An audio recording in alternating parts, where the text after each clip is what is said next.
Wings ప్రేక్షకులకి నమస్కారం. ఈరోజు మనతో ఉన్నటువంటి ముఖ్య అతిథి కాపు నేత, రాజకీయవేత్త, సినీ నిర్మాత, ప్రముఖ వ్యాపారవేత్త.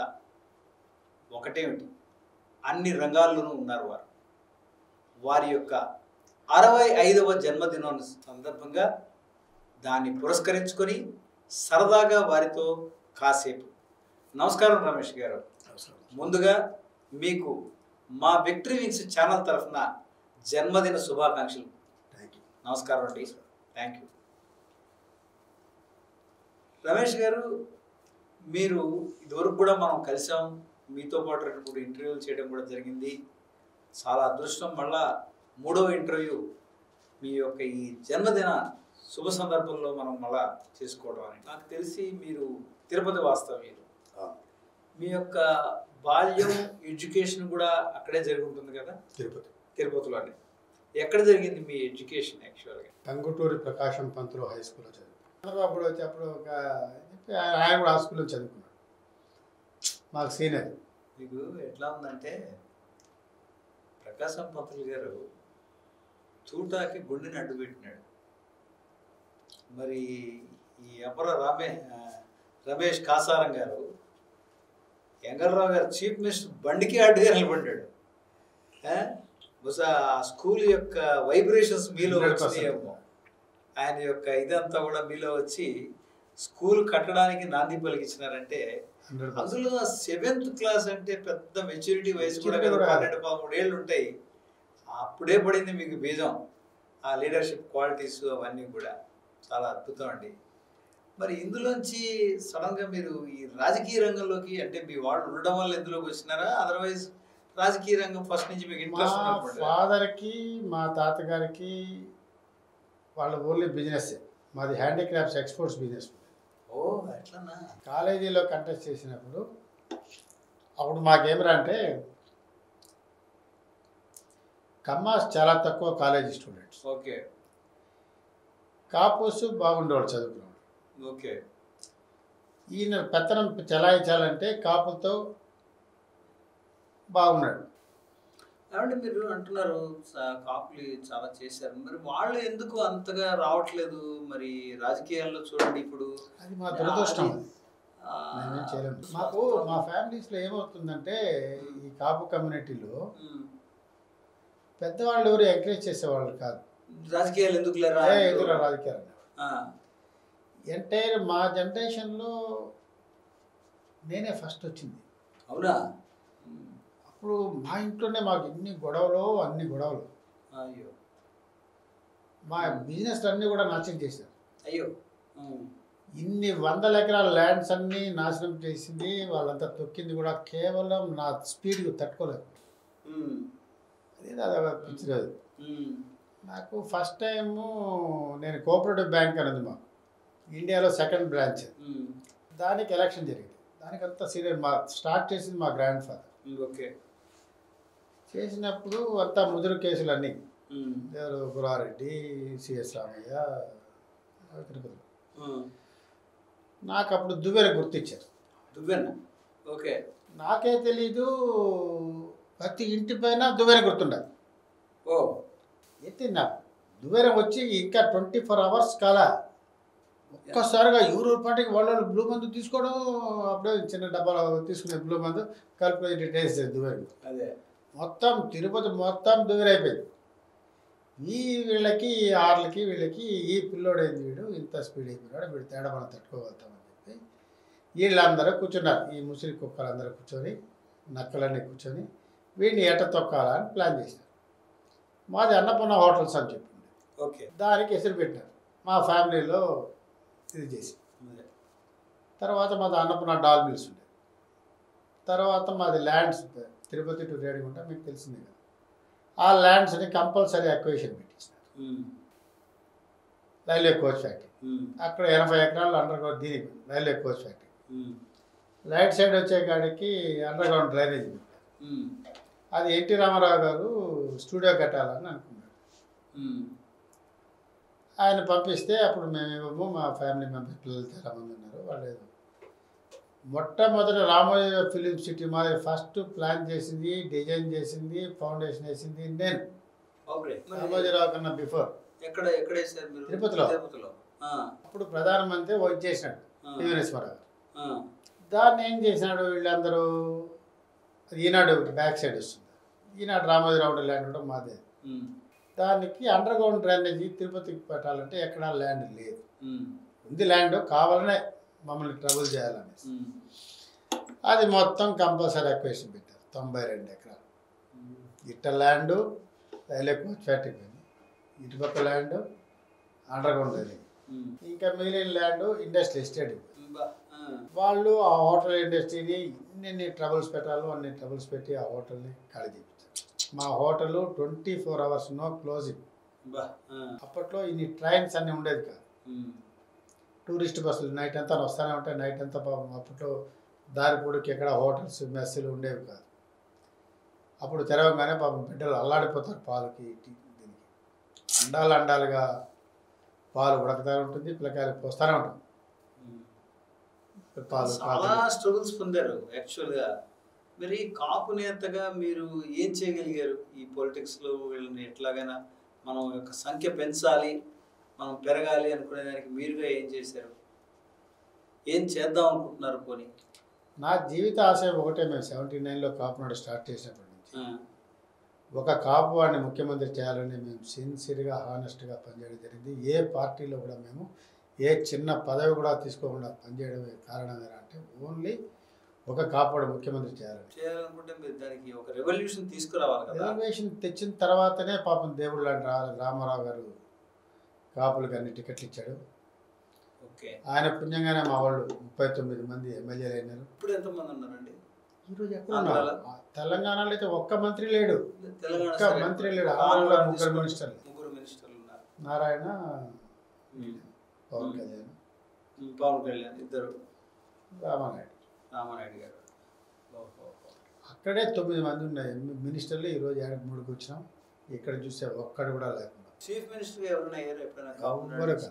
మీరు ఎంతో మంది ప్రైమ్ మినిస్టర్లు కలిశారు, ప్రెసిడెంట్లు కలిశారు, పెద్ద పెద్ద మినిస్టర్స్ తోటి తిరిగారు. ఇంత చేసి కూడా మరి మీరు ఎప్పుడు కూడా ఏ పదవుల్లోనూ ఉన్నట్టుగా దాఖలాలు లేవు. ఎందుకు అట్లా జరిగింది? మేము కాపునాడు స్టార్ట్ చేసిన 82లో మనం ఏ పార్టీకి తొత్తులుగా పోకూడదు, ఏ పార్టీలో పదవులు తీసుకోకూడదు అనేసి ఒక పార్టీలో మనం పదవులు తీసుకుంటే వాళ్ళకి అమ్ముడుపోయిన వాళ్ళు అవుతామని చెప్పి దానికి చాలా దూరంగా ఉన్నాము. అప్పుడు మాకు మిర్యాల వెంకట్రావు గారు ఫౌండర్ కాపునాడు చైర్మన్. అప్పుడు ఏం చేశారంటే వీడిని కొనేయించనే దీంతో చాలా ఈజీగా ఉండే ఒకళ్ళే మనిషి కదా, ఒక్కడనే ఇచ్చేస్తామని చెప్పి అప్పట్లో జనార్దన్ రెడ్డి గారు ఇది చేసి ఆయనకి హ్యాండీక్రాఫ్ట్ చైర్మన్ ఇచ్చినారు. ఓకే. మళ్ళీ ఆయన పోయిన తర్వాత విజయభాస్కర్ రెడ్డి గారు అయిన తర్వాత ఆయన మైనింగ్ కార్పొరేషన్ చైర్మన్. పేరుకే ఇచ్చారే కానీ పాపం ఆయన కూడా 4 చెడు నీళ్ళు తాగించారు. ఆయనకి పదవి వచ్చే కానీ మా వాళ్ళల్లోనే ఇయర్స్ వచ్చింది. అబ్బో వాడికి చైర్మన్ వచ్చేసరికి అందరూ లైన్ కట్టారు. ఇదేనండి మన వాళ్ళతో వచ్చిన ప్రాబ్లం. అవన్నీ ఆయనకి పడిన అవమానాలని చూసిన తర్వాత మనం ఏ పదవి తీసుకోకూడదు. ప్రజారాజ్యం పార్టీ పెట్టినప్పుడు తిరుపతిలో చిరంజీవి గారు కంటెస్ట్ చేసినప్పుడు రాజశేఖర రెడ్డి మాకు కాలేజీ డేస్ నుంచి బాగా, అవునా, ఆయన హౌస్ సర్జన్ మాకు తిరుపతిలో చదువుకున్నాడు. అప్పటి నుంచి మేము బాగా ఉండేవాళ్ళం. రాజశేఖర్తో, చంద్రబాబు నాయుడుతో, వెంకయ్య నాయుడుతో, నారాయణతో. అయితే మాకంతా నేను చాలా జూనియర్ అయినవాడు, మేము వాళ్ళతోనే ఉండేవాడు. అట్లా జరిగింది మా బాల్యం నుంచి. సో ఈ విధంగా మీ యొక్క రాజకీయ జీవితం, అలాగే మీ యొక్క పారిశ్రామిక రంగం, అలాగే మీ కాపు నేతగా అనేకమైనటువంటి పనులు చేసినా కూడా లాస్ట్లో సినిమా రంగానికి ఎలా వచ్చారు మీరు? ఒక సినిమా నిర్మాతగా కూడా మీరు ఏదో సినిమాని తీశారని విన్నాను. సీరియల్స్కి ఫస్ట్ అప్పుడు శివప్రసాద్ అని డైరెక్టర్ ఉన్నాడు, ఎంపీ కూడా తిరుపతి. నా వెనకాల పడి నా మంచి స్టోరీ ఉంది అని చెప్పి నన్ను అనవసరంగా ఎదికిచ్చాడు. ఫోర్స్ వచ్చారు మీరు. నాకు అంటే నేను చిన్నప్పటి నుంచి మెడ్రాస్లో బాగా తిరిగేవాడిని. ఈ నరేష్, జయసుధ, జయప్రద, శ్రీదేవి మా పక్కెళ్ళే తిరుపతిలో బాగా తిరిగేవాడు. కానీ సినిమా ఏరా కష్ట సుఖాలు చూశాను నేను బాగా. వీడు వచ్చేటప్పుడు ఎట్టొస్తారు, పోయేటప్పుడు ఎలా పోతారు ఎలా పోతారంటే నేను నెంబర్ ఆఫ్ ప్రొడ్యూసర్స్ చూసాను. నేను ఇప్పుడు కూడా మా అబ్బాయి విషయంలో కూడా స్టైబెన్గా ఉన్నాను. ఇప్పుడు చాలా బాగుంటాడే, నేను కూడా చూశాను 1-2 సార్లు. మంచి ఫిజిక్ ఉంది, యాక్టింగ్ ఉంది. వాడు ఈ మధ్య సినిమాల్లో కూడా దేంట్లో యాక్ట్ చేసినట్టు గుర్తు నాకు. సీరియల్స్, షార్ట్ ఫిలిమ్స్లో చేశాడు. అదేమైందంటే మా మిసెస్ వాళ్ళది సినిమా ఇండస్ట్రీ ప్లస్ పొలిటికల్. వీటి ఫస్ట్ బర్త్డేకి జయరాజ్ గారు ఉన్నారు, ఫస్ట్ హీరో ఆఫ్ ఇండియా. మీకు ఏమవుతారు? మా మిసెస్కి తాత అవుతారు. మళ్ళా మన ఏముంది కదా సరోజిని నాయుడు. అవును, సరోజిని నాయుడు భర్త గోవిందరాజుల నాయుడుకి ఈయన మేనల్. మీకు ఏ విధంగా రిలేషన్? యాక్చువల్ గోవిందరాజుల నాయుడు కూడా మాకు డిస్టెన్స్ ఢిల్లీ టు తిరుపతి. తర్వాత ఇట్లా మ్యారేజ్, మా మిసెస్ మ్యారేజ్ అయిన తర్వాత ప్రజెంట్ ఏమేమి పనులు మీరు బిజీగా ఉంటున్నారు? నాకు 83 నుంచి నేను బాగా డబ్బులు పోగొట్టుకున్నాను మెడ్రాస్ బీజేపీలో. అలాంటిది కట్టాలని మా నాన్నకి అప్పుడు హెల్త్ లేకుండా క్యాన్సర్ ఉంటే నేను దీన్ని కట్టాలని అంటే ఆయన అప్పటికప్పుడు పాపం ఆయనకి క్యాన్సర్ పేషెంట్. ఏదో బెడ్ అడిగినాడు కదా అని ఆయన పాపం ఆ ల్యాండ్ అంతా అక్వైర్ చేశాడు. 125 acres ఉన్నాడు. తెలుగు గంగ అనేది ప్రాజెక్ట్ ఫస్ట్ స్టార్ట్ చేస్తున్నా మా ల్యాండ్లో. అవునా? వావ్, అన్ని క్రెడిట్లు మీరే కొట్టేస్తున్నారు ఏంటండి? యాక్చువల్గా అక్కడ ఆ చెక్కులు ఈ రోజుకి కూడా మేము తీసుకోలేదు. ఆ తెలుగు గంగ ప్రాజెక్టు పోయినటువంటి ల్యాండ్స్ అన్నీ కూడా ఇంకా కూడా మాకు 70-80 ఎకరాలు ఉంది అని అందరు చెప్తారు, కానీ మేము ఎప్పుడు ఆ ఊళ్ళో అడుగు కూడా పెట్టలేదు. పోతా వస్తా బోర్డు చూడడం తప్పనిస్తే, అంటే మా చిన్న తాతలు పెద్ద తాతలు వాళ్ళందరూ పోతున్నారు, కానీ మా ఫాదర్ తప్ప కానీ మా చిన్న పెద్దలు ఎవరు కూడా మేము పోలేదు. రికగ్నైజేషన్ ఎట్లా ఎందుకు లేదు మనకి? యాక్చువల్గా మరి ఎంతో రికగ్నైజేషన్ అంటే రెండే వీళ్ళు వాళ్ళు ఏం చేస్తారు, సైలెంట్గా తొక్కేస్తారు. మీరు చెప్తున్నది చాలా నిజమే. యాక్చువల్గా 1982లో సెన్సేషన్లో సెన్సెక్స్ చేస్తే 19% ఉన్న 19% రామారావు ఒకటే పెట్టారు. రామారావు గారు అప్పుడు పెడితే ఇప్పుడు 24 అంటే 19 కాస్త యాక్చువల్గా ఎంత అవ్వాలి? కనీసం మినిమం 30-25% అవ్వాలి కదా. 3% ఏంటంటే 3.5% చూపిస్తుంది ఇక్కడ తెలంగాణ గవర్నమెంట్. ఎందుకు అక్కడ అదే చూపిస్తుంది? ఏమంటే మీరు అదే ఇది అంటారు. ఎవరు అడిగేవాళ్ళు వీళ్ళని? మరి అడగాలి కదా సార్. పాపం మేము అప్పుడు పోయి రామారావు గారితో అబిడ్స్ ఇంట్లో పోయి ఆయన మాత్రం మాకు మంచి వాల్యూ ఇచ్చాడు రామారావు. ఆయన తప్పులేదు. వీళ్ళందరూ చూసి ఆడ ఉన్న వాళ్ళందరూ ఏం చేశారంటే ఈ కాపులు వచ్చేసారంటే మనకు కూడా రేపు వీళ్ళు కమ్యూనిటీ వైజ్ పాపులేషన్ వైజ్ చేస్తున్నారని వీళ్ళు ఎట్లా తొక్కాలనేసి ఆయనకి బ్యాడ్గా మనల్ని చూపించి మెల్లిగా స్టెప్ బై స్టెప్ మనల్ని తగ్గించి రామారావు దగ్గర నుంచి చెన్నారెడ్డికి వచ్చే కాడికి మీరు చెప్పేదాని ప్రకారం రియాలిటీని తగ్గించేస్తున్నారు, వాడు కనబడినివ్వట్లేదు. ఓహోహో, మేము చూసాము సెన్సెక్స్లో కూడా. మన సెన్సెక్స్ ఎందుకు మన ఆంధ్రప్రదేశ్ కానీ ఫస్ట్ డే 1956 నుంచి కదా విడిపోయి చేసినటువంటి ఆంధ్రప్రదేశ్. అక్కడి నుంచి చూస్తే మెజారిటీ రెడ్డి చీఫ్ మినిస్టర్లే ఉన్నారు. 100%. ఇక మహా ఉంటే 4-5 తప్ప ఇంకెవరు వేరే కులాన్ని.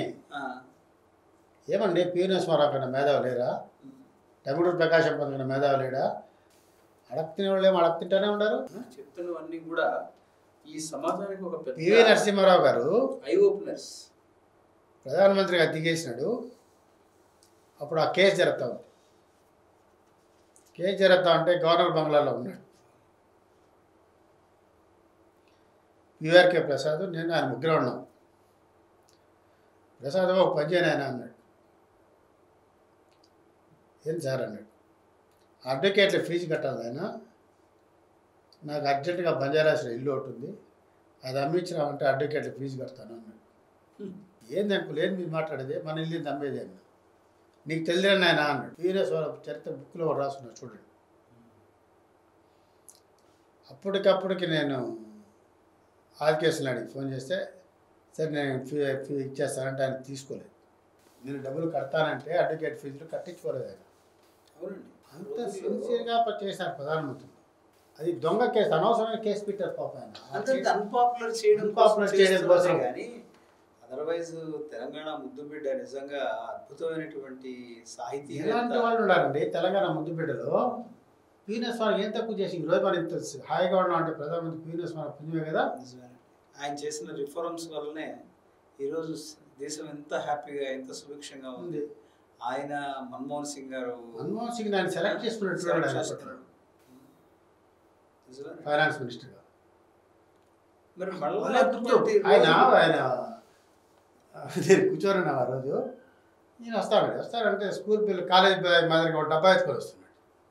ఎవరు మన్మోహన్ సింగ్ గారు డబ్బా అండ్ రొట్టెలు కర్రీ ఒక డబ్బా సంకలో పెట్టుకొని వచ్చేవాడు ప్రధానమంత్రిగా. అడిగేవాళ్ళు లేరు, క్వశ్చన్ చేసేవాళ్ళు లేరు. నిజంగానే మరి మీ ధ్యేయం ఏంటి? మీ వాట్ ఈస్ యువర్ మక్సద్ యాక్చువల్గా? ఇప్పుడు చూస్తున్నారు ప్రజెంట్ రాజకీయాలు ఈ విధంగా ఉన్నాయి, సినిమా ఫీల్డ్ చూస్తే ఆ విధంగా ఉంది. మరి అన్ని రంగాల్లో మీరు అన్నీ చూసారు ఆల్రెడీ. ఒక నేతగా ఉన్నారు, కాపు సంఘానికి నేతగా ఉన్నారు, అలాగే మంచి మంచి పదవులు కూడా మీరు I think I came to know that ఎఫ్ఎన్సీ చైర్మన్గా ఉన్నారు, తర్వాత హ్యూమన్ రైట్స్ కమిషన్ చైర్మన్గా ఉన్నారు, ఇన్ని రకాలుగా ఉన్నారు కదా. ఇప్పుడు వాట్ ఈస్ దట్? ఏది సాధించాలని మీ యొక్క తపన? దేనికోసం మీరు? 1980 నుంచి కాపు సంఘంలో బాగున్నాము.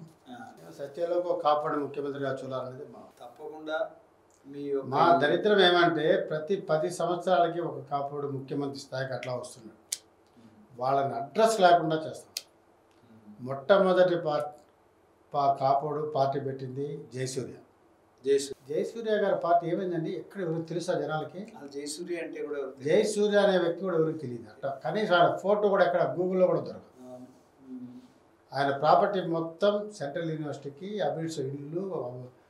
ఫస్ట్ ఇండియాకి హోమియోపతి తీసుకొని వచ్చిందే జయసూర్య. ఆయన పేరుతోనే యూనివర్సిటీ ఉండేది, జయసూర్య హోమియోపతి. ఆయన అప్పట్లో party people's democratic front party పెట్టి 68 మంది ఎమ్మెల్యేలు గెలిపించుకున్నాడు. 68 మంది ఎమ్మెల్యేలు 1957లో. అందులో కాపులు ఉన్నారండి? కాపులు అప్పట్లో 20 మంది పైన ఉన్నారంట. దాని తర్వాత ఎవరున్నారు సేవ చేసి? ఎవరు లేరు. తర్వాత కొద్ది రోజులకి రాజారామన్ వచ్చాడు, డి శ్రీనివాసరావు మామ. ఆయన చంపేసినాడు. రేపు 2 డేస్లో సీఎం అవుతాడంటే యాక్సిడెంట్ చేసి చంపేసినాడు. తర్వాత కొద్ది రోజులకి మదన్మోహన్ వచ్చాడు, ఆయన్ని అది ఇది చేసి ఆయన్ని కథం పట్టించినాడు. ఎవరు వస్తే వాళ్ళని తొక్కేస్తున్నారు అంతే. మళ్ళీ కొద్ది రోజులకి శివశంకర్ వచ్చాడు, ఆయన్ని తొక్కినాడు. మళ్ళా కొద్ది రోజులు హనుమంతరావు వచ్చాడు, ఆయన్ని తొక్కినాడు. మళ్ళీ ఈ చిరంజీవి చేసేస్తానని చెప్పి వచ్చినాడు, ఆ చిరంజీవి పార్టీని హతం పట్టించాడు. చిరంజీవి పార్టీయే ఉన్నట్టుగా లేకుండా చేస్తారు. మళ్ళీ నిన్నటికి మొన్న పాపం ఎంతో కష్టపడి పవన్ కళ్యాణ్ గారు వచ్చారు. బండి సంజయ్ ఆల్మోస్ట్ ఇట్లా ఊపు వచ్చింది బీజేపీ తెలంగాణలో ఎప్పుడు లేదు. అంత ఊపు వచ్చినటువంటి బండి సంజయ్ని లాస్ట్ మినిట్లో తొక్కిపారేసి. అది పార్టీ పరంగా వాళ్ళకు కూడా నష్టమే కదా సార్. ఆయన కంటిన్యూ చేస్తుంటే బీజేపీ ఎంత లేదన్నా కనీసం 30 సీట్లు వచ్చింది. కాదు కరెక్టే, బట్ దానివల్ల పార్టీ కూడా చాలా లాస్ అవుతుంది కదా, దే ఆర్ లూజింగ్ కదా. మేనేజ్ చేస్తున్నారు.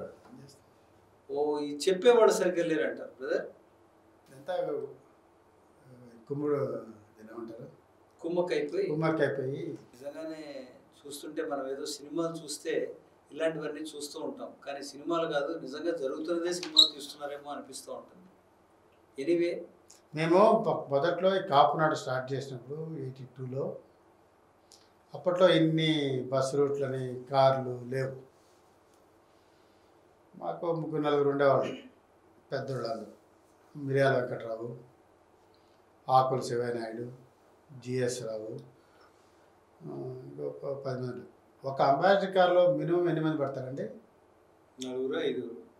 మా అంబాసిడర్ కార్లో మినిమం 12 మంది స్టార్టింగ్ ఉంటుంది. ఒరే అంటాడు బాబు అనేసి మినిమం 12 మంది ఉంటాం అంబాసిడర్ కార్లో.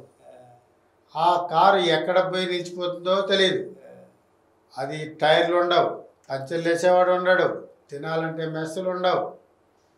ఎన్ని రోజులు రోడ్లపైన కిరసనాల దీపాలు పెట్టుకుని నిద్రపోయినామో మాకే తెలియదు. అప్పట్లో సెల్ ఫోన్ కాదు కదా, ఫోన్లు కూడా లేవు.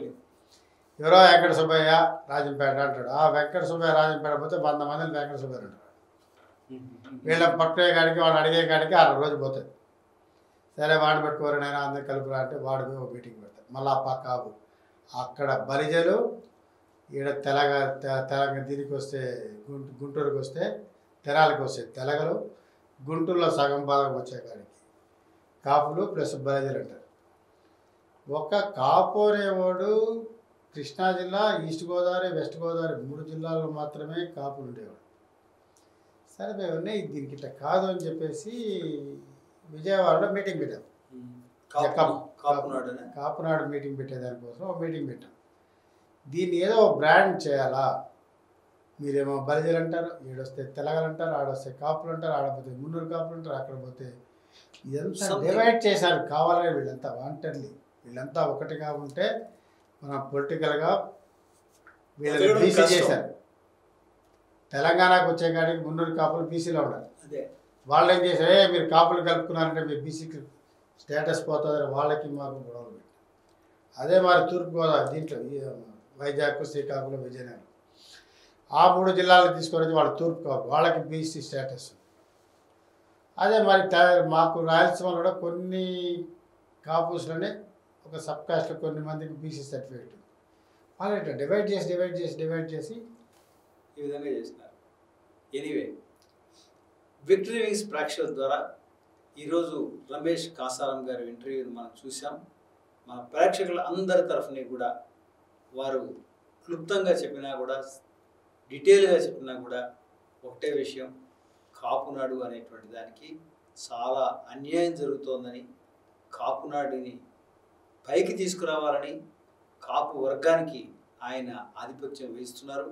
వారి యొక్క ఆశయం ఏనాటికైనా ఒక కాపు సంఘ వ్యక్తిని చీఫ్ మినిస్టర్గా చూడాలనేటువంటిది వారి ధ్యేయం.